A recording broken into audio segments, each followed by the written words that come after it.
My name is Jordan Satterwhite, and my topic is on performance-enhancing drugs in sports. Did you know that some of the most celebrated athletes in the world may have not reached their peak through hard work alone, but with the help of performance-enhancing drugs, also known as PEDs? Today, I will try and inform you about the detrimental impacts of PEDs, focusing on the health risks, the ethical concerns, and the effectiveness of anti-doping measures. I will try and explore how PEDs pose significant health risks, undermine the fairness of competition in sports, and how it challenges the current anti-doping policies and testing protocols. And as someone who participates in sports and I follow closely with professional athletes, I've seen firsthand how performance enhancing drugs can kind of compromise the integrity of just sports as a whole. And the issue concerns not only the athletes, but also the fans and the regulatory bodies who control the testing. The first issue of performance enhancing drugs is the serious health risks that come along. And while these drugs may provide temporary performance boosts, their long-term effects on the bodies can be devastating. Athletes who use PEDs, such as anabolic steroids, growth hormones, blood doping agents, are at an increased risk of heart disease, liver damage, and just overall just different psychological effects like aggression and depression. And according to a 2010 blog post from Marquette University Law School, the long-term health risks of steroid abuse includes significant cardiovascular issues, liver damages, and an increased risk of mental health problems. And as someone who's played various sports, I understand the temptation to seek shortcuts for better performances, but it's important to realize that the health risks associated with PEDs are not worth sacrificing long-term health. The next major issue of PEDs is the ethical implications that come along with this, as it messes with the fair competition in sports.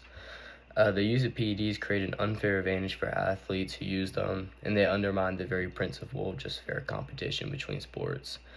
And the International Olympic Committee, the IOC, defines fair competition as a cornerstone of sports, and it states that PEDs violate the principles by giving some athletes an unnatural edge over others.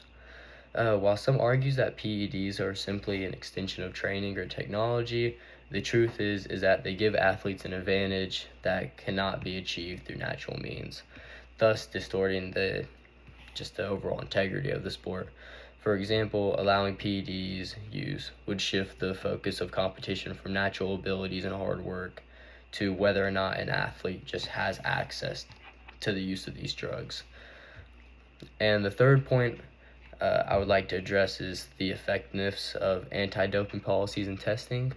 And while various organizations such as WADA, or the World Anti-Doping Agency, have implemented strict testing protocols, PEDs continue to be a significant issue in sports. And despite advancements in testing technology, athletes are still finding just incredible ways to evade detection. And in a 2023 report, WADA revealed that athletes are increasingly using more sophisticated methods to beat drug tests, and it just makes it very difficult just to eliminate PEDs entirely from the sport. And the infamous case of Lance Armstrong, a professional cyclist who evaded doping tests for years, serves as just a major example. And in conclusion, the use of PEDs in sports creates just numerous different problems, from serious health risks that they pose to athletes, ethical concerns about fairness and competition. And PEDs violate the integrity of sports and ultimately diminish the value of hard work, dedication, and natural talent that just the athletes have to go through. And there's been challenges in erasing PEDs from the use of sports, but as fans, athletes, and supporters of fair competitions, it is kind of our responsibility to advocate for stricter regulations, better education for athletes, and just more advanced detection methods. And it is crucial that we protect the integrity of sports and preserve the true value of athlete achievement, and one that is based on dedication, natural talent, and the spirit of fair competition.